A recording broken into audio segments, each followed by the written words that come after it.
Raha boina 777 mangataka ny amoan'ny Interpol notisy rouge ho an'ny Mamy Ravatomanga ny fitsarana malagasy. Fifidianana sy fokotany naembotra amin'ny daty tsy voafaritra ny fifidianana ny préfet n'Antananarivo. Fandrarana ny fonja tsy nisy tonga ireo olona nandrasana hidinika amin'ny olana. Manatitra ny Arabatombo kilasy Tongovavy tonga soa indray ianao ato anatin'izao fotoana ny fampahalalam-baovao izao ampanajana sy ampitiavana no anasako anao anaraka ny antsipirim-baovao hatramin'ny farany. Vaovao makasika ny raharam-pirenena avy hatrany mangataka ny amoan'ny Interpol notisy rouge ho an'ny Mpandra Ravatomanga Maminiaina ny ministry ny fitsarana ho toy ny didy fampitsamborana iraisam-pirenena natao azy. Fantatra nandritra ny fakanam-bavany ilay teratany karana tamin'ny raraboinina 777 mitondra ny laharam-pamantarana malagasy lasa tany Iran fa ity Mpandrara malagasy ity no tao ambadiky ministry ny fitaterana teo aloha.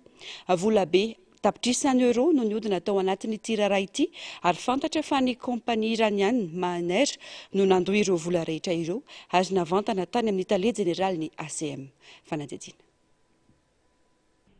Ny alatsina lasa teo dia nanao taratasy fangatana ny fitsarana malagasy tamin'ny alalan'ny ministry ny fitsarana ny amoan'ny Interpol notisy rouge ho an'ny Mamy Ravatomanga ho toy ny didy fampisamborana iraisam-pirenena natao tamin'ity Mpandrara malagasy ity. Ao anatin'ity taratasy fangatana ity nantonanton'izany sy ny fitiny fakanam-bavany an'ilay teratany karana Kushwinder Singh sy ny malagasy iray Andriamanarivo Ridjasoa voaroroy ao anatin'ny raraboinina 777. Samy voatazona amponja vonjy maika Ntsafamy amin'izao fotoana izao ireo olona roa ireo. Isan'ireo anarana voatonona ary voatanisa amin'ny tirara ity ny ministry ny fitaterana izay Mamy Ravatomanga no ao an-damosiny. Ny tale jeneraly ny ACM, eo ihany koa ny tale iray hafa eo nivon'ny ACM ary Andriamanarivo Ridjasoa raha ny fanazavana atao anatin'ity taratasy ity. Nandritra izany voalaza fa nanome vola hatramin'ny $4,000 na $420 tapitrisa ariary ilay teratany vahiny tompony Udan Aviation mba tsy ho hita tamin'ny tirara ity ny anarany rehefa nanomboka ny asarotra ny toetra raha teo anivon'ny ACM. Ireo boina 777 ireo izay tsy any Udan Aviation fa any orinasa sinoa antsoina hoe Ion Aviation izay nandoa fito tapitrisa euro na fito amby telopolo lavitrisa ariary tamin'ny tale jeneraly ny ACM Damasa GV mba ahazona manafaingana ny tetikasa fandefasana fiaramanidina mitondra ny raharam-pamantarana malagasy nalefa tany Iran. Nalefa mivantana tany amin'ny tale jeneraly ny ACM mandrakariva ny volabe raha ny fanazavana. Ny kompania Maner moa no niantsoroka ny lany rehetra. Ankoatra io, vola fito amby telopolo lavitrisa ariary io dia fantatra fa mbola nandray iray tapitrisa euro na 520 miliara FMG hafa ihany koa ny tale jeneraly ny ACM tany Frantsa ny volana Jona lasa teo. Vola tokony hozaraina tamin'ireo mpiasa ny ACM. Vola 520 miliara FMG hafa ihany koa no nomena ny ministry ny fitaterana teo aloha tany Dubai teo anelanelan'ny volana Jona sy Jolay 2022 raha ny tatitra nandritra ny fakanam-bavany an'i Singh Kushwinder. Fandoavam-bola izay takalo ny fanomezana ny certificat de matriculation provisoire CIP sy ny certificat de navigabilité provisoire na CNP OSC izay fanomena ireo mpandovola. Raha ny tatitra ihany nandritra ny fionana tany Dubai dia samy nafantatra mialoha fa ho an'ireo ireo fiaramanidina ireo na ny tale jeneraly ny ACM na ireo tale ny ACM na Andriamanarivo Ridjasoa. Nanona ny anaran'ny Mamy Ravatomanga moa ilay teratany karana nalaina am-bavany ka nilazany fa io Mpandrara malagasy io no tao ambadiky ny ministry ny fitaterana teo aloha Valérie Ramonjavelo. Makasika ny fifidianana sy fokotany kosa indray maro ireo fokotany mihidy ka miampato ny asany sy ny rarapokony olona amin'izao fotoana izao. Vao omaly nilaza ny préfet n'Antananarivo fa ho tanterahina amin'ny alahady ho avy izao ny fifidianana sy fokotany. Androany maraina nefa dia fantatra fa niembotra tamin'ny fanapahan-keviny ny prefektora. Naembotra ho amina fotoana mbola tsy voafaritra amin'ny daty tsy mbola fantatra ny fifidianana sy fokotany araka nambarany préfet androany. Ilaina ny fanovana ifotony saingy mila fiomanana tsara ny fanatanterana ny fifidianana sy fokotany hoy ny faneho-kevitra. Narcisse Karazafy, mbola afa-tsara. Tsy ho tanterana amin'ny alahady ho avy izao indray ny fifidianana sefokotany taorian'ny fifampiresahana tamin'ny ministerany aditany hoy ny prefet Anarivo. Maika anefa ny fanantanterahana ny fifidianana sefokotany satria maro ireo biraobokotany no mikatona ka miato ny asa sy ny fampatehana andrara eny fotony. Vahaolana maika anaroso ny anaovana fifidianana sefokotany saingy tsy afaka manapa-kevitra irery ny prefektura hoy ihany ny prefet an'Antananarivo ny jeneraly Angelo Ravelonarivo. Dika zany zany tsy ao anatin'ny ara-dalàna zany nametrahana le fotoana hoe amin'ny lahady fa ny lehibe no lehibe miaramila ny tena misy amin'ny miaramila zay fitenenina hoe si vous rentrez dans le bureau du chef avec votre unité personnelle, vous sortez avec l'unité du chef. Dia zay moa zany no baiko dia arahana izay zany hitan'ny lehibe fa mety dia arahana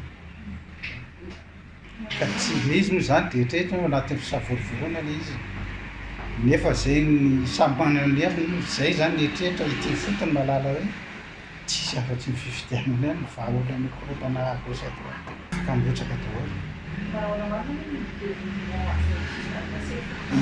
hatramin'izay moa zany amin'ny situation calme zany dia main levée foana tsangatanana zay foana ny AG manao AG dia manao tsangatanana milatsaka izy asisa ny latsaka dia mifidy.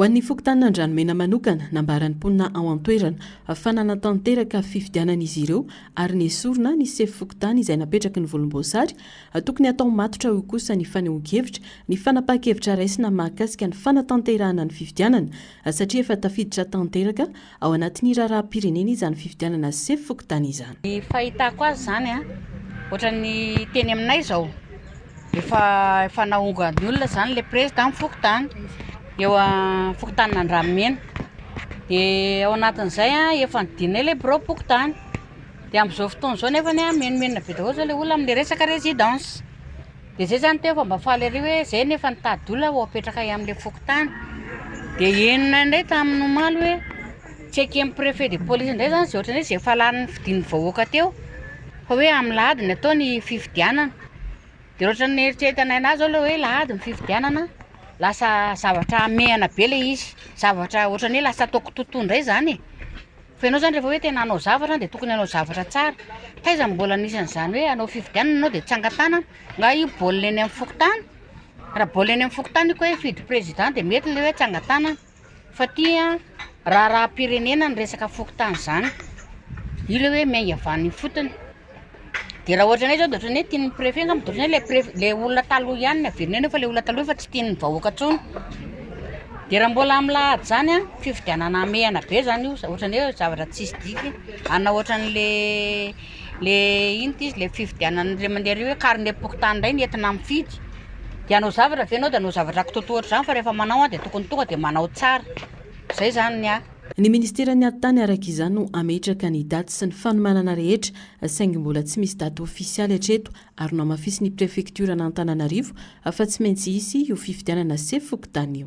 Zay zany isaky ny semera alany nanomboka teto zany tamin'ny andron'ny Laura Valomanana dia maina dia amin'izao fotoana izao fa zay zany ny teny foana any intérieur hoe sao dia efa tokony manao fifidianana sefy fokotany zany dia ny intérieur no milaza foana hoe alao atambatra le izy atao eran'ny Madagasikara zany dia tonga dia fifidianana hoe sefy fokotany amin'ny andro anankiray dia ny andro an'izay foana zany natonga an'ilay hoe tsy nisy fifidianana mbola tsisy daty fa le izy aloha zany tsy maintsy hisy fifidianana fa le daty zany zaro iray ny fixena fa za fotsiny zany tiana zava hoe efa grave be le situation eto Antananarivo tsy mitovy any amin'ny excentrique na ivelany fa tena fa tsy hita intsony fampikasihan-tanana famonoana bureau tsy misokatra ny olona tsy mandray pension ny certificat de résidence tsy délivré tsy tena efa grave efa mila solution rapide mihitsy zany ny eto Antananarivo. Betsaka amin'ireo sefy fokontany no nanao fitarainana sy mitokona amin'izao fotoana ka manala ireo sefy fokontany ny asa teo aloha sosokevitra narosony prefektura n'Antananarivo ihany koa ny anatanterahana ny fifidianana ny lefitry ny sefy fokontany mialoha mba ahazahoana maneho ny asa fampandehanandrara mandra-pahavita ny fifidianana. Manana andraikitra lehibe ny fokontany amin'ny fanatanterahana mivantana ny asa sy ny politika eny fotony. Eo ny fitakim-bahoaka anovana ny endrim-pitantanana 5,000 atao anatin'ny fanajana lalàna ny zavatra atao ho ireo solombavambahoaka voafidy eto Antananarivo renivohitra sy Ambohidratrimo androany raha tonga tetsy amin'ny prefet n'Antananarivo. Tati-baovao Germaine Omenjanary sy Mathieu Princy. Manamafy ny lalàna laharana fa 420 tsipika 420 tamin'ny 17 ny volana septambra 420 momba ny fitsinjaram-pahefana fa rafitra ifotony ara-pitantanana miasa eo ambanin'ny fiahin'ny komuna ny fokontany. Betsaka ny aiamitranga manoloana ny firosona maika sy ny fanendrena ankamehana izay ataon'ny olon'ny fitondrana teo aloha eny anivon'ireo fokontany ka antony itakina ny fanemorana sy ny anarana lalàna ho an'ny fifidianana lehibe fokontany hoy ny fanazavana. Dia ao zany ny lalàna 2009 890 dia jerena manokana amin'ny article surtout moa zany ny fahadimy sy ny fahafito no tena jerena zay.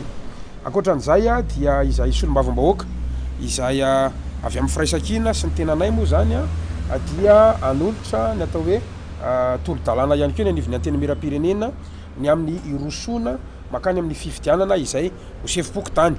Mitana ny andraikitra lehibe indrindra ny lehibe pokotany izy no rohy mampifandray ny komuna sy ny ponina mifototra amin'ny didi-panjakana laharana fa 520 tsipika 2,700 tamin'ny voalohan'ny volana aprily 520 ny andraikiny izany hoe misana ny fanapariana ny fahefana ara-pitantanana eo antoerana manampy amin'ny ady amin'ny tsy fandriam-pahalemana amin'ny fandaminana ny asa sosialy ndao apetraka ny fandaminana ho iatrany ireo solombavambahoaka satria betsaka no mila raharaha eny anivony ireny biro-pokotany ireny.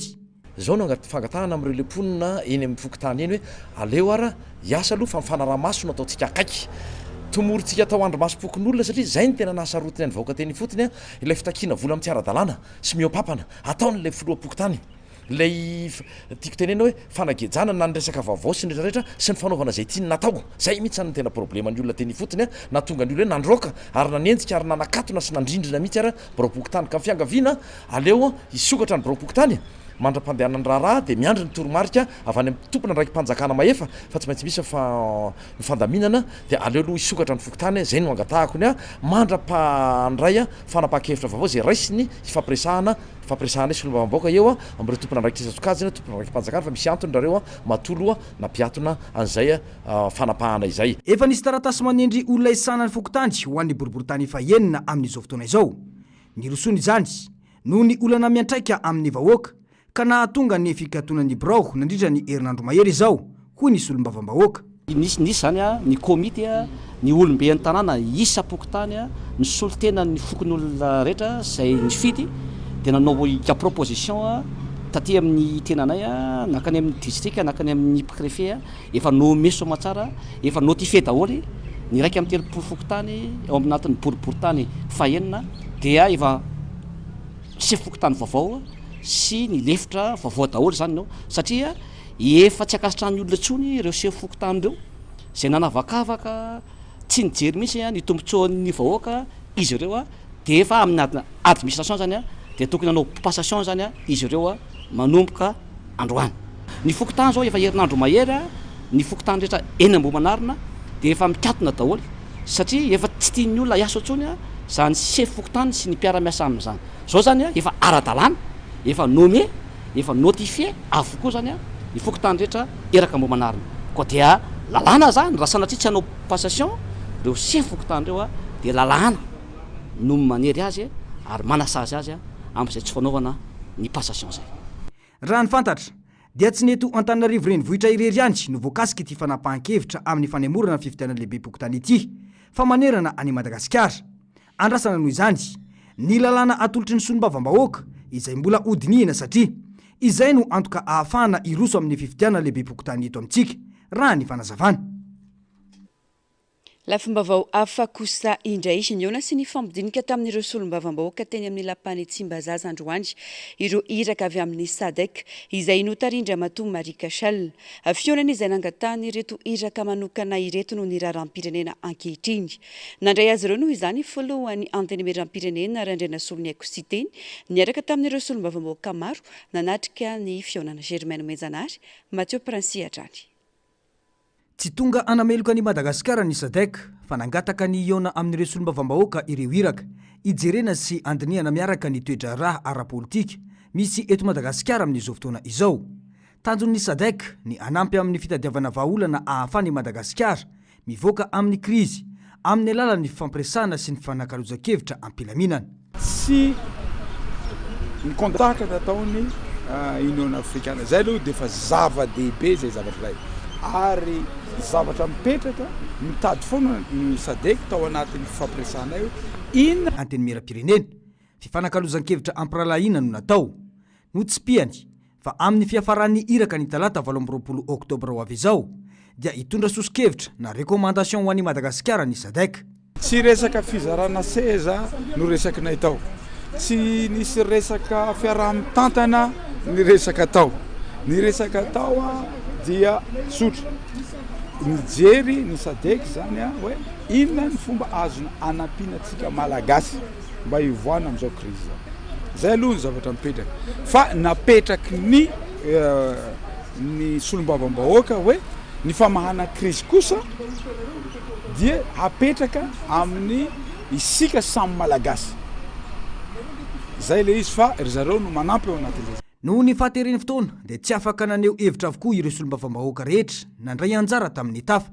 Noho izany nanapa-kevitra ny rotonda fa iverina iona indray ny sabotsy tontolo andro izao anomezana sehatra ny solombavam-bahoaka rehetra anio ny heviny sy ny feo ny vahoaka malagasy.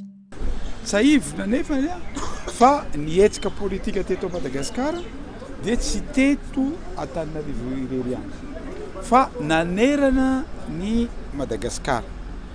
Ny fitakina zany ka tao anatin'izay zavatra zay dia nanapa-kevitra zay satria izahay solombavam-bahoaka no mirepresente antsika vahoaka malagasy 30 tapitrisa dia zay nahatonga hoe fionana amin'ny ACC mety adiny 2 adiny 3 fa ny fionana amin'ny solombavam-bahoaka kosa dia rariny raha atao andro ray mihitsiny hitondrana ny fanazavana rehetra. Andrasana noho izany raha ho isan'ny hodingana ray lehibe amin'ny fitadiavana vahaolana maharitra sy amin'ny fanamafisana ny fampiresahana ara-politika eto Madagasikara ity fionana eo amin'ireo iraky ny SADC sy ny antenimiram-pirenena.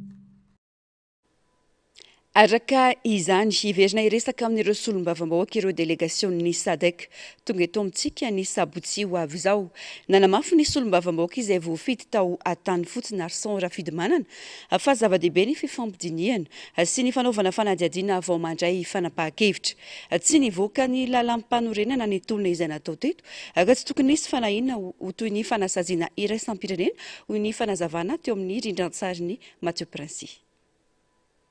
Tsy ny antenimiram-pirenena irery no niona mivantana tamin'ireo iraka manoka ny SADC izay tonga eto Madagasikara amin'izao fotoana izao. Anao fanadihadiana iain'ny malagasy izy ireo mialohany andraisany fanapahan-kevitra. Firenena vondrona ao amin'ny SADC i Madagasikara. Noho izany tsy maintsy fampiresahana no ahafahana mafantatra ny tena zava-nisy teto. Tsy misy resaka fanameloana na fizarana seza amin'ny alalan'ny mouvance fa fikarohana vahaolana mba ahafahany ity vondrona ity anampy bebe kokoa ny Madagasikara. Mazava ny dingana natongava ny fiovana eto Madagasikara. Teo ireo mpitolona teny an-kanja fa nanao ny azy ihany koa ny teo anivo ny solombavam-bahoaka ary ny arahany rehetra nahita iny ny teo anivo ny tafika. Tsy nisy fanendrena ny ainga teto raha tsy nisy ny empêchement ka nahabanga ny toeran'ny filoha teo aloha. Inona no mety anampiny SADC na Madagasikara irosona amin'ny fampandrosoana tena izy. Zay ny fanontanianao, zay ny resadresaka ao. Androany milamina Madagasikara. Sahonozinareo mitsangana ny filohan'ny fanavotana tsy zay izy. Mitsangana misy ny andro mpanjakana rehetra mbola mitsangana daholo. Midika izany fa mirosontsika amin'ny fanavotana ny Madagasikara. Manontany izy, misy korotana ve eto, misy mifampitifitra ve eto, misy fandraisana fanjakana amina basy ve eto, tsisy zany. Nahita ny arana hita tsika vahoaka rehetra fa tsy nisy zany fa nisy kosa hoe oka zay fa tsy mety sony tsy misotro rano zay tsy misy jiro zay tsy mandroso zay zay no nisy tompoko zay nahatongavany Sadeketo amin'ny fahafantarako azy niaraka mivory tamin'izareo aho raha ny fampafantarana ankoatra ireo solombavam-bahoaka dia iona amin'ireo hery velona rehetra eto amin'ny firenena ny Sadek isan'izany ireo ray aman-drenym-piangonana eo anivon'ny FFKM mangataka ny hevitry ny olom-pirenena rehetra ity vondrona ity ka misy ny laharan-taroby andraisan'izy ireo izany amin'ny alalan'ny WhatsApp sy ny SMS. Hijanona eny amin'ny anteny miheram-pirenena ihany isika atao anatin'ity fanadihadiana manaraka ity. Tsy tokony fanendrikendrika rehefa tsy misy pirofo ary isan'ny adiana ka nanovana ny zava-nisy teo anivon'ny anteny miheram-pirenena hatramin'izay ny resaka kolikoly.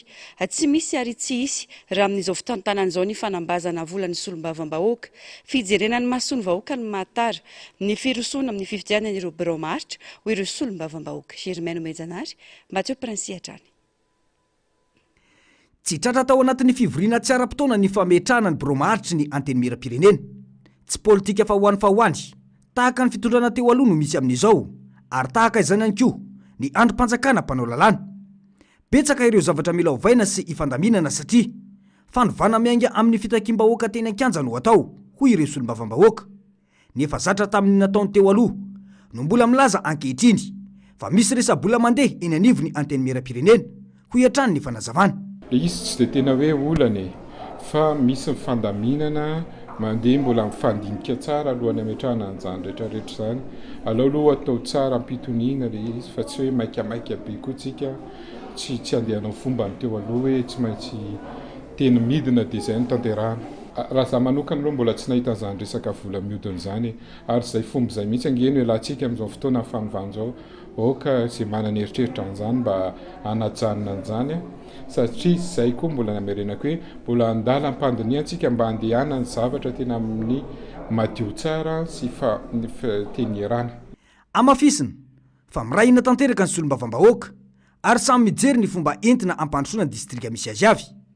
Betsaka amin'ireo solombavam-bahoaka ny ara-dalana tamin'ny fitondrana teo aloha no tonga saina amin'izao fotoana izao ary izany no isan'ny mampahatra ny fanakalozan-kevitra mba hitondrana endrika ho an'ny fanovana eo anivon'ny anteny miheram-pirenena fa tsy ho toy ny teo aloha intsony. Raha iny zay nanao niny motion d'empêchement iny maro taminay nanao niny zay rehetrarehetra nanisy raha teo aloha tsy nanaraka an'izany fa taty afara dia nanao an'izany. Androany indray dia mirahina hoe inona no tokony atao indray ahafahana mampandroso amin'ny firenentsika, ahafahana mampandroso indrindrandrindra na ny ambanivohitra any. Manontany ianao hoe ahoana mbola tsy mitsangana ny bureau permanent, efa tokony hitsangana. Maro ireo resaka fampiresahanay samy solombavam-bahoaka inona no tokony atao ahafahantsika mifandinika fampiresaka havana ahafahana mampandroso ny tanàna. Resa-bola mandray ny karamanay zay amin'ny maha solombavam-bahoaka anay androany.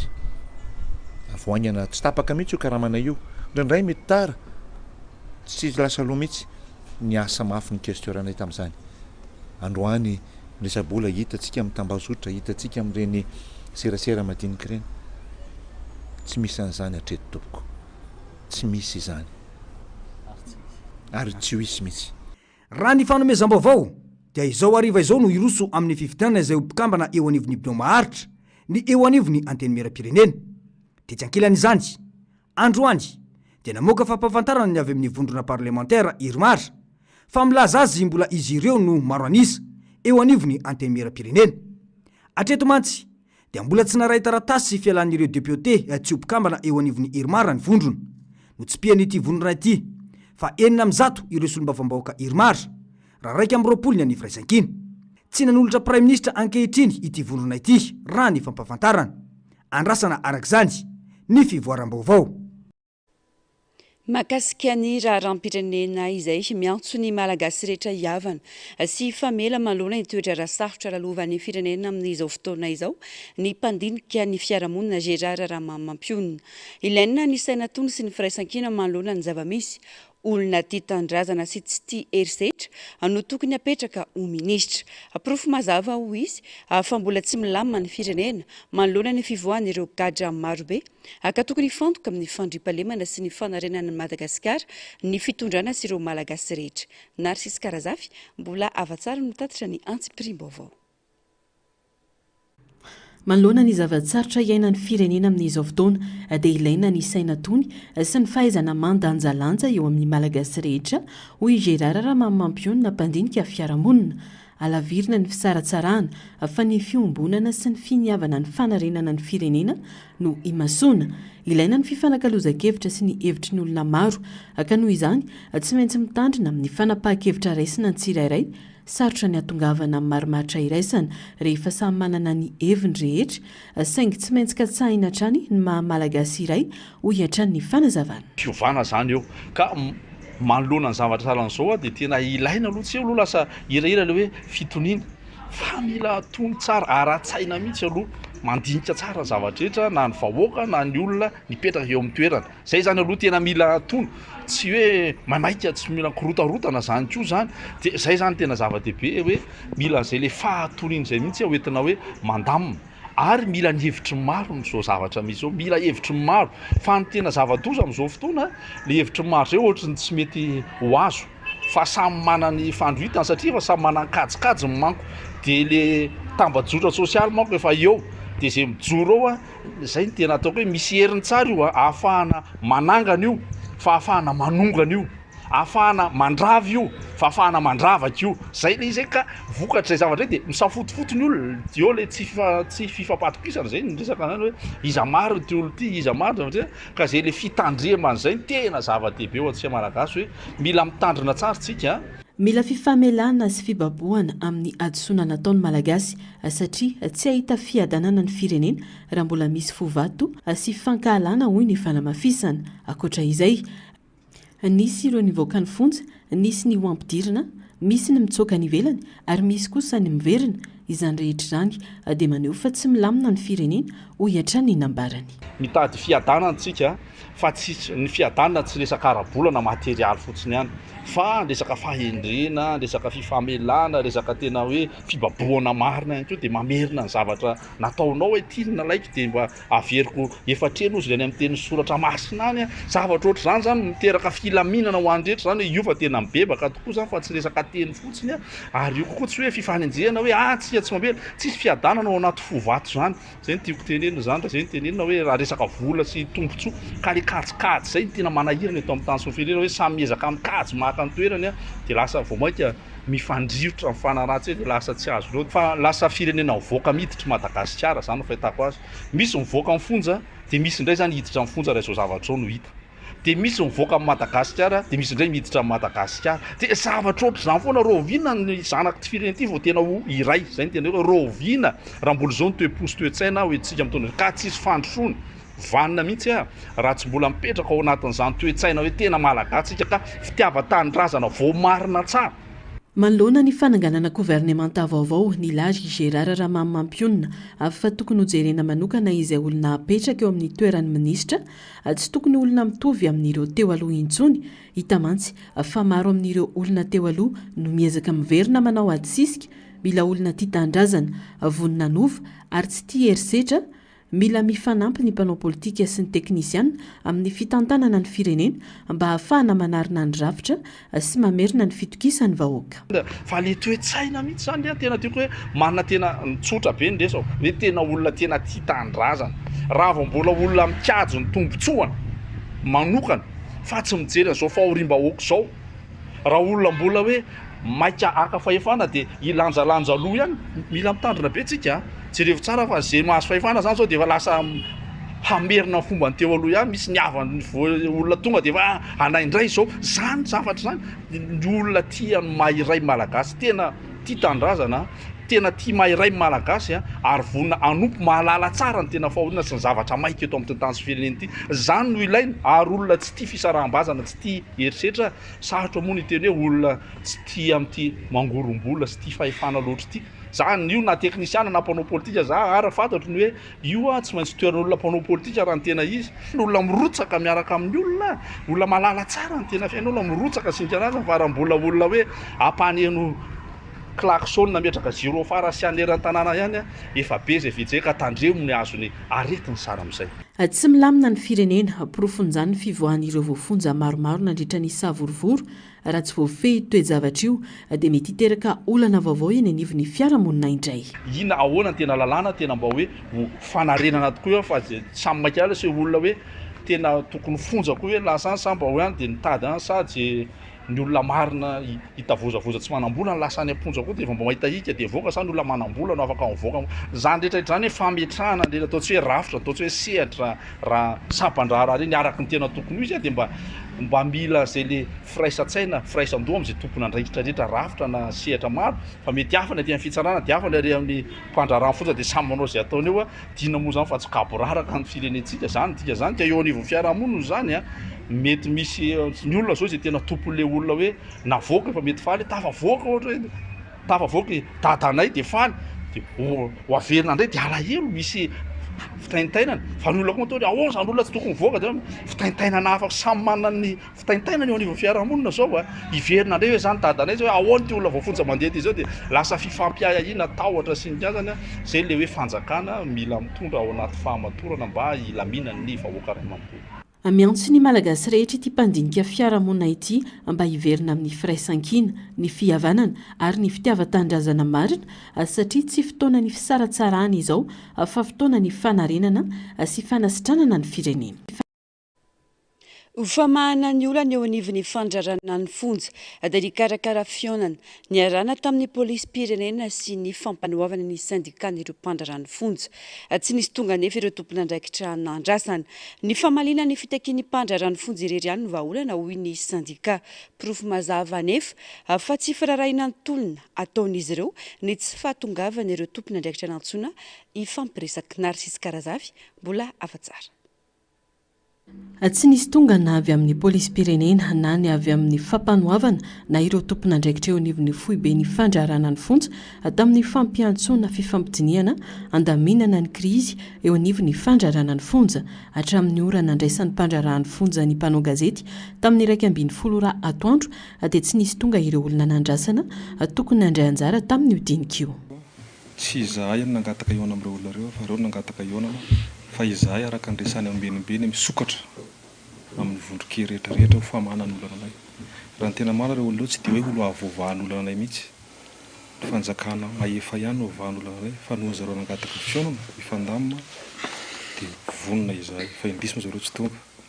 Izahay zany amin'izao raha ny tena marina tsy anatin'ny fangatahana intsony fa anatin'ny fitakiana satria ny zavatra takiana iny zavatra efa tamin'ny tolona ary efa ny fanarana tamin'ny mpiara-mitolona rehetra tamin'izany zavatra takiana io dikan'izany tsy mangataka intsony zay efa mitaky ho fanatanterahana zavatra ny fampiresana ny ritra ny tolona hatramin'izao hatreto izahay tsisy zavatra tena iny afa-tsy io ary tsisy vahaolana ho vaovah zany eto raha tsy io zavatra io ihany nomenanay na ino zavatra iseho na ino zavatra iseho izahay tsy mempotra zany zao io ny zavatra takianay tsy maintsy io zavatra nomenanay sinon on verra la suite.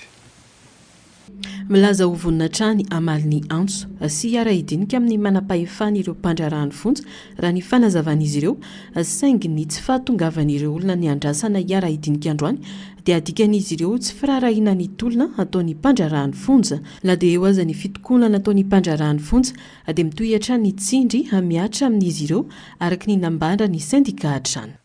Io anao monsieur le premier ministre tonga somatsara amin'ny fitantanana ny primature ireto zay bureau national ny mpandrarana fonja eto Madagasikara miangavy mangataka mpanazana manao monsieur le premier ministre izery akaiky an'izao fitakiana ataonay personnel du corps de l'administration pénitentiaire izao tiako sindriana kely monsieur le premier ministre azo tanterahana tsara ny fangatahanay averina eo ambenimbeny fa izahay sy mitady zavatra compliqué fa efa misy sorabola atao ministère ny fitsarana dia ny sorabola ny directeur général de l'administration pénitentiaire io ihany dia afaka iafinay pénitentiaire am'izao fanomboany zao sy mitady zavatra compliqué be zay fa raha fa omenareo anay fotsiny io secrétariat d'état io de ampy anay zay afaka miafy zahay mandrapa tonga ny fandaminana tsy moramora any aorinany matoko zay monsieur le premier ministre fa mahino anay ianao am'izao interview ataonay zao manantena zavatra makadira aminao zahay raha niona tamin'ny filoham-panjakana izy zay teo amin'ny telo teo angambany de niteny filoham-panjakana andriamatoa colonel Randinirina Michael fa azo atao tsara ny manomeny zany aminay ka tsy ino izay fa ianao monsieur le premier ministre noho blocage amin'ity zavatra angatanay ity. Malona ny zava-misy dia miantso ny prime ministre ny syndicat ny mpandrarahan'ny fonja mba hijery akaiky sy andinika manokana ny fangatahan'ny mpandrarahan'ny fonja izay nambaran'ny filoham-panjakana fa azo tanterahana ny akamaroany atao aorian'ny fionan'izy ireo tamin'ny kolonely Randrianirina. Mila ministra mahay miaino sy mamaly ny etahitan'ny vahoaka fa tsy olona tia sehoseho fotsiny ho an'ny olo-pirenena rehetra tsy ankanavaka ny lalàna ka tokony sazina izay mandika izany hoy ny mpandinika fiarahamonina Rahalahy Arimanana raha tena maniry fiovana ny malagasy dia tokony atomboka amin'ny fanovana toe-tsaina izany hoy ny fanazavana. Ministra mahay miaino sy mahafantatra ny tena olana iainan'ny vahoaka fa tsy olona tia sehoseho na mitady dera no takinina ny vanim-potoana iainan'ny firenena amin'izao fotoana hoy ny mpahay fiarahamonina tsy ampitsony ny kabary fa mila asa mivaingana ny vahoaka matoa tonga amin'izao dingan'izao ny firenena dia vokatry ny tolona sy ny ezaka maro nataon'ny vahoaka na izany aza mbola hita fa tsy ampy ary tsy ho tratra ny tanjona raha tsy misy olona mamaly ny etahitam-bahoaka betsaka ireo tetikasa sy asa nokasaina atao saingy maro no tsy tanteraka no nikitrano an-trano sy ny tsy firarahina. Raha ny fitondrana raha dia tsy nieritreritra mihitsy ny hoe ho rafy ty fitondrany ty na irodany ty fitondrany ty atsoatsy satria mbola nanatena ny heriny sy ny tanjany izy ireo fa rehefa tena nivotra ny vahoaka zay hoe mipoka ny sarom-bolany feno kapoka dia tsy tana itsony reny tolona rahantsika mahita ireny na dia niezaka raha ny fanjakana nandamina tamin'ny herin'ny gendarme sy ny anina rehetrarehetra dia reny hitantsika reny ny zavatra nisy fa mpanodana ihany sa fanjakana izany satria rehefa mifanjakana zany atao hoe tsy refeso mandidy tsy afaka maneho hevitra vahoaka fa voafehy foana dia reny zavatra reny mitondra fanjakana mantsy sarotra pretinao izy tsy maintsy manoatra fotaka foana dia mipotra goragoraina ihany koa izy nefa tsy mety ihany koa fa ny tena izy dia ny fianoana ny feon'ny vahoaka. Eo amin'izay tsika miditra hoe ny ahoana zany ny olona tokony mipetraka eo amin'izany fitondrana fanjakana zany ny olona mipetraka amin'izany fitondra fanjakana zany rehefa voalohany dia olona atao hoe matahotra an'Andriamanitra ary malala an'Andriamanitra tsara malala ny tombotsoa tokony hangatahan'ny vahoaka. Etsy ankilany ilaina ihany koa ny fanovana toe-tsaina eo amin'ny vahoaka raha tena maniry fiovana ny malagasy isika malagasy aloha no mila miova amin'ny fomba fisaina sy fanao andavanandro satria tsy izy fiovana maharitra raha tsy manomboka amin'ny fiovan'ny isam-batan'olona. Tanana eo ihany koa ny filaminana izay ilaina dia mainka eto amin'ny tany sy ny firenena mba ampiverina amin'ny lohan'ny any koa. Eo ihany koa ny toe-tsaintsika tsirairay dia mila miova tena hoe vonona marina rentsika hampandroso an'ity Madagasikara ity andeha hifametanana andeha hovaina ny saina ny tsirairay avy. Zavatra matetika mantsy dia matetika ny olona rehefa mahantra dia reny olona mahantra ireny no ararotiny ny mpanombo politika meny vary kely izy ireny meny zavatra mibony kely dia faly ery nefa le zavatra mena mibony tsy maharitra ray volana na roa volana fa ao anatin'ny 5 taona ianao dia mijinjana izy ka zay toe-tsaina izay mila elana zay satria ny olona zany tokony ampianarina hamokatra ampianarina hiasa fa tsy ampianarina mihitsy ny olona ny hoe omena zany rehetrarehetra zany mila elana daholo hoe inona ny zavatra omena nreto nreto inona ny asa tokony mainka omena ny tanora tsirairay avy. ankoatra izay ho an'ny rehetra ny lalàna tokony tsy isy tombo sy ala izay rehetra mandika lalàna dia tokony saziana na iza hoy ny fanamafisana tsy tokony isintsony ny fiarovana olona manokana ho hiatra ny ity mpandinika fiarahamonina ity manoloana ny Rarara Vatomanga.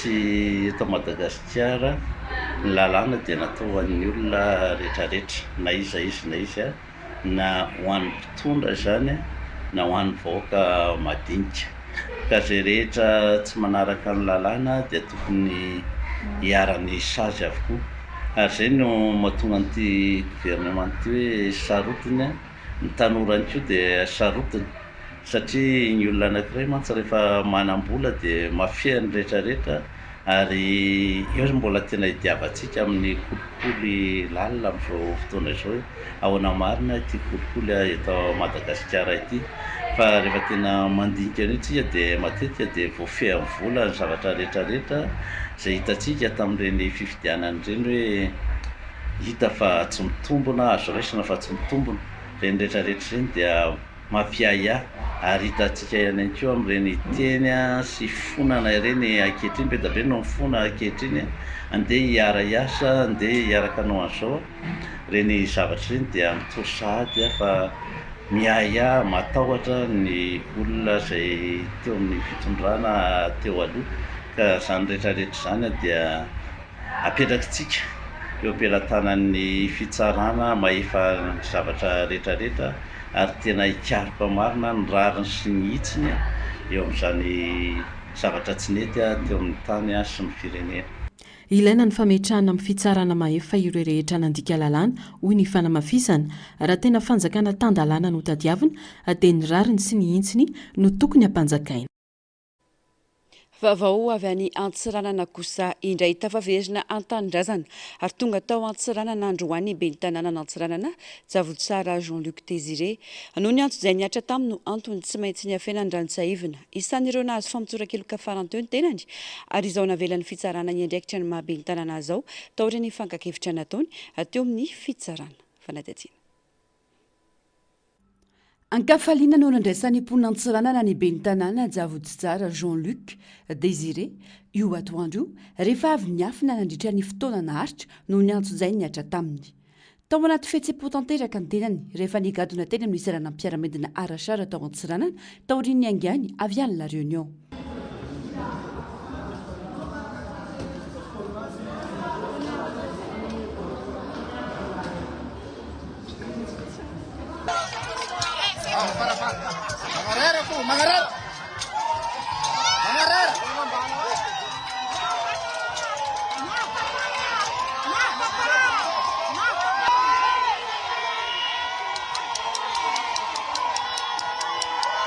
Teo amin'ny kianjany 3 metatra ao Antsiranana no nandray ny ben'ny tanàna Javotsara Jean-Luc izay tafavery eto tanindrazana ny mponina marobe tao an-toerana rehefa voaterina no sesitany tenany noho ny fanenjehan'ny fitondrana rajoelina. Ireto amin'ireo nahazo famitsoran-keloka ity ben'ny tanàna Antsiranana ity ny 12 Oktobra lasa teo.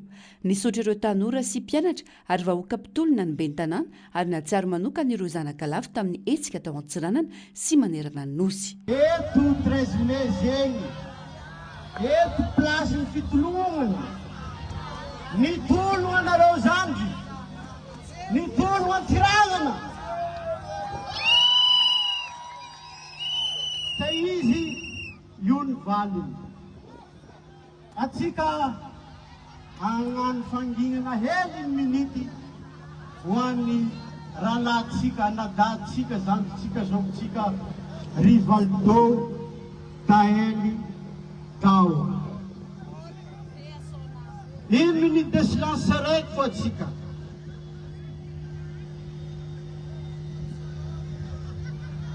Misaotra zandry Rivaldo, misaotra zandry Dahely, misaotra zandry Dawa, zandry Dawa.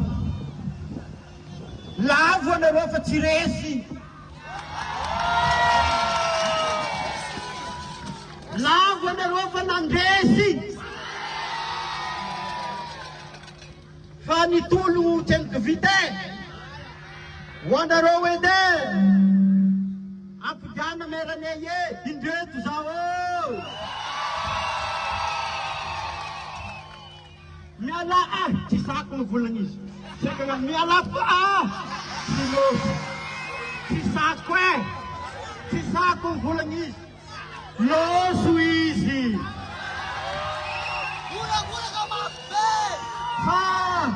nanotrinazy androany ihany koa ireo tanora maro tao an-toerana.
zahay jiaby eto mpianatry université indrindra moa zegny ny président association izay mandrafitry ny université amin'izao fotoana misy zegny ny équipe zay mbola loso any Tananarivo zay mianatra salamy nefa nandeha nantevy iraka any fa izay eto moa zegny avy aminao ambony hoe izay miatriky ihany rangahy dia na dia zay eto aza mitovy any. Nitody teny amin'ny lapan'ny tanàna ity ben'ny tanàna ity taorian'ny kabary izay nataony teny amin'ny kianjany 13 Mey. Tolomtsika mbola tsy vita za mitardalina zao io ampirepajiro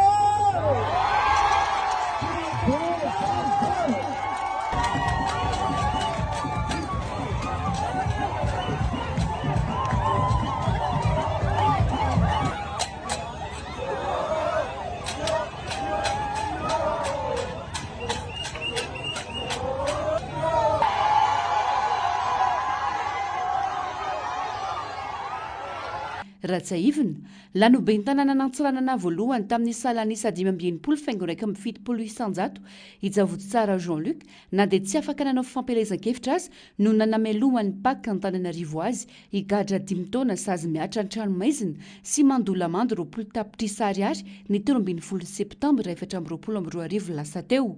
Andro izay nametrahany antota taratasy firotsaha vidiny ho ben'ny tanàna no ny voalasa fa fanodikodiana mbola nataony tamin'ny taona 17 isan'ireo nahazo famotsora-keloka farany teo ny tenany ary izao navelan'ny fitsarana iandraikitra ny mahaben'ny tanàna azao taoriany fankakevitra nataony teo amin'ny fitsarana. Any Ambositra kosa indray manohana ny fitakian'ireo mpampianatra manerana ny Madagasikara ary manohy ny tolona ampilamenana tsisy korontana ireo mpampianatra ao amin'ny lycée Rakotobarso Ambositra araka ny fanambarana nataon'izy ireo androany. Mitaky fampitsarana ny fampitahorana sy ny fanarenana aingana ny olan'ny mpampianatra izy ireo entina natsarana ny taom-pianarana sy ny hoavin'ny mpianatra malagasy sara anjaratiana ny artanjona. Ny fampijanonana ny fampitahorana mahazo ny mpanabe ny fanomezana tokony amin'ny ray aman-dreny momba ny fanatsarana ny kalitao mpampianarana ny fampitomboana ny tambikarama izay efa tena tsy ampy ho an'ny filana andavanandro ary ny fitakiana amin'ny fitondram-panjakana ny jerena aingana ny olana mahazo ny mpanabe ireo no isan'ny fotom-pitakiana ireo mpampianatra manerana nosy ka iombonana ireo mpanabe ao amoro. Mampafantatra amin'ny fomba ofisialy izahay fa manohana tanteraka ny fitakiana aradrariny ataon'ny mpanabe manerana ny Madagasikara. Tohizana amin'ny fahendrena sy firaisankina ny tolona satria masina ny fanabeazana. Izahay mpampianatra, mpanabe sy tompona andraikitra amin'ny EPP, CEG, lycée eto amin'ny Draina Moronmania izay manohana amin'ny fomba ofisialy ny fitakiana miaraka amin'ny mpanabe dia manao izao fanambarana izao. Mangataka izahay ny anatsaharana ny rahamatahora atao amin'ireo mpanabe mitaky ny zony. Manome toky anareo ray aman-dreny fa voniny izahay mpampianatra mpanabe ny hanarina sy hamita ny asa tokony hatao mandritra ny taom-pianarana. Manao antso avo ho anareo mpikambana ao amin'ny fefi mba tsy hanapaka ny tambikarama efa tena kely ho an'ireo maître frama mitaky ny zony. izao hoentsika izao no natao dia mba hanamaivanana ny olana ireo ray aman-dreny sahirana mampianajanaka sy hanatsarana ny fanabeazana manerana ny Madagasikara hoy ny fanamariana. Manao antso amin'ny fitondram-panjakana mba tena hijery faran'izay maika ny olany mpanabe. Marina fa ity fitakiana taona ity dia hanamaivana ny fandaniany ray aman-dreny ao aoriana kely ao sady hanatsarana bebe kokoa ny sehatry ny fanabeazana eto Madagasikara. Masina ny fanabeazana. Maresaka avy any ivelany ilazana fitsarana fa tsara dalàna ny fampiasana ny mosary amin'ny ady ka nosakana ny Israely ny fidirany sakafo ho an'ny sivily ao Gaza no lavin'ny Israeliana nefa izany ary milaza tsy fananaja ny lalàna izy ireo. Nampatsiahy ny firenena mikambana fa tsy maintsy manaraka ny didim-pitsarany Israely mba ahafahan'ny Palestiniana mahazo izay ilainy. Fanadihadiana. Nanambara ny fitsarana fa tsy manara-dalàna ny fampiasana ny mosary ho fitaovana amin'ny ady. Etsy ankilany, nahita ihany koa ny fitsarana fa nanakana ny fidiran'ny sakafo ho an'ny mponina sivily ao Gaza i Israely. Noho izany, tsy afaka milaza fa nanaja ny lalàna iraisam-pirenena i Israely hoy ny mpisolo vava Palestiniana. Nolavy ministera ny rarambahiny Israeliana tanteraka nefa ny didim-pitsarana. Nanao araka ny adidiny ara-dalàna i Israely hoy ny fanazavana. Etsy andaniny, nampatsiahy kosa ny sekretera general ny firenena mikambana Antonio Guterres fa tsy maintsy manaraka ny fanapa-kevitry ny fitsarana iraisam-pirenena na CIJ i Israely mba ahafahan'ny Palestiniana mahazo izay ilaina amin'ny fiainana. Anampy ireo mpialokaloka Palestiniana any Moyen-Orient io didim-pitsarana io hoy Norvège sy ny sampandrarah ny firenena mikambana misahana ny fanampiana na ny UNRWA. Tsy anjaran'ny Israely ny manakana ny fidirany fanampiana ny Gaza. Nangataka tamin'ny Israely koa i Slovenie mba hanamora ny fidirany fanampiana maha-olombelona indrindra ireo alefa amin'ny alalan'ny firenena mikambana ary hanajana ny fahazon-dalana sy ny fiarovana ireo mpiasa ny firenena mikambana. Fahina ny Sinady eo amin'ny Chine sy Taïwan amin'ny taona 17 hoy Palmer Luque. Tsy tokony hidiran'ny Etazonia nefa izany satria raha anatiny ao Chine ny momba ny Taïwan ka tsy tokony hisery vahiny any elingilina. Fanampanazavana. Araka ny tatra avy amin'ny fampahalalam-baovao any Taïwan, dia nilaza ny mpanorona ny orinasa fiarovana Amerikanina iray vao haingana i Palmer Luque fa mety hiady amin'ny Taïwan ny Chine any amin'ny taona 17 tokony homana amin'ny alalan'ny fanamafisana ny fiarovana ao amin'ny Taïwan raha ny vaovao ihany. Tsy tokony izy hidiran'ny Etazonia izany ady izany satria ny olana momba ny Taïwan dia raha anatiny ao Chine ka tsy tokony hidiran'ny ery ivelany hoy Beijing. Tao maneho izany fa misy olona any Etazonia manararoatra ny Taïwan amina resaka politika sy vola ho tombotsoany manokana. Raha misy izany dia mety hitarika ny Taïwan sy ny mponina ao aminy amin'ny ady mampidi-doza. Anisan'ny faritany ao Chine ny Taïwan ary tsy anaiky ny hanaovany antokony fandrosoana demokratika na DPP ao Taïwan ny fiarah-miasa amin'ny hery vahiny mba hanakorontanana sy hanombana ny Taïwan. Arak'izany, tokony hanajany fampanantenany amin'ny Chine ny Etazonia manaiky fa Chine iray ihany no misy ary tsy hanampy amin'ny fampitomboana ny ady hevitra sy ny korontana manodidina ny Taïwan. Ny antso any Etazonia Chine mba hanaja ny fitsipika ao Chine ary ampitsahatra ny fihetsika mety hiteraka fihenjanana. Fomban-drazana Maori, fomba miavaka indrindra ao Nouvelle-Zélande. Ny famondriana ratsambatana voalohany teo amin'ny tantaran'ny fitsaboana. Ny fiainana ara-pananan'ny sokatra izay tena miavaka indrindra raha mita amin'ny biby hafa, ireo no tranga hafakely entin'ny saranja raha tiana amintsika amin'ity anio ity. Ny fomban-drazana Maori izay ao Nouvelle-Zélande. Nandritra ny taonjato maro nanafoana ny fomban-drazana maro momba ny bika amanendrika, ny fitsipika ara-miaramila. Ankehitriny kosa nefa dia mirere raha wiribaribol miaramila Maori ao amin'ny tafika an-dranomasina any Nouvelle-Zélande. Vita ny nandravy izany fitsipika miaramila izany. Nekeny tafika an-dranomasina ho ara-dalàna nanomboka ny 13 Jolay 2024 ny zo hitondra mokoka hoe tatouage amin'ny soka sy motora tatouage manarona ny tarehi-manontolo mandritra ny fotoana mamiaramila. Fiovana mbola tsy nisy toa azy tamin'ny fitsipika momba ny bika amanendrika ny miaramila izany. ity fanapa-kevitra ity dia manaja ny kolotsaina sy fombandrazana maori ary mankalaza ny rehare ara-kolotsaina ao anatin'ny tafika. Mpanao gazety maori izay avy any Nouvelle-Zélande koa zao no hitantsika amin'ny sary. I Félix Gritarson no olona voalohany eran-tany nanaovana famondrana ara-tsambatana teo amin'ny tantarany fitsaboana. 12 taona lasa niara-ny loza tamin'ny herinaratra i Félix. Nandrava ireo tanany roa izany loza izany izay saika naningotra ny ainy. 10 taona taorian'ny loza io dia niatrika fandidiana sy fitsaboana maro samihafa ny tenany tany Frantsa. Tamin'ny taona 2020 fotoana nandidiana azy ka novolena tanana roa vaovao ny tenany mba hitambatra amin'ireo soroka roa. Naharitra 720 ora ny fandidiana. Vita ihany ny fitsaboana. Ankehitriny dia afaka mihetsika tsara toy ny fampietsehan'ny tanany teo aloha ireo tanany vaovao. Miavaka amin'ireo biby rehetra ny fiaina ara-panahin'ny sokatra.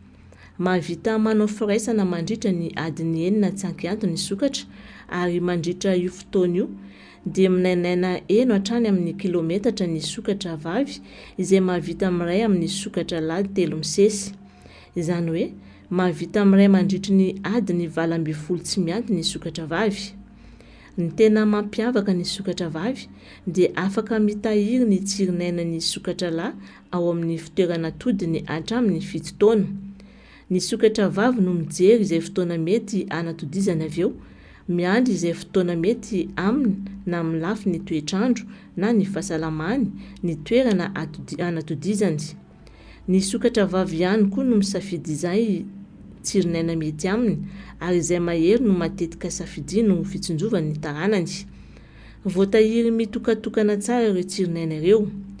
Raha ny fanadihadiana dia izay sokatra lahy iray farany taminy no matetika manana ny herijika ho tompony zanaka izay ilay antsoina hoe phénomène de l'astomale précédence. Tapitra ny fampahalalam-baovao tomboky lasy tomboky vavy mankatsitraka fenanao nanaraka izany hatramin'ny faran'ny sampana fampahalalam-baovao manome fotoananao rampitso amin'ny ora mahazatra veloma tompoko.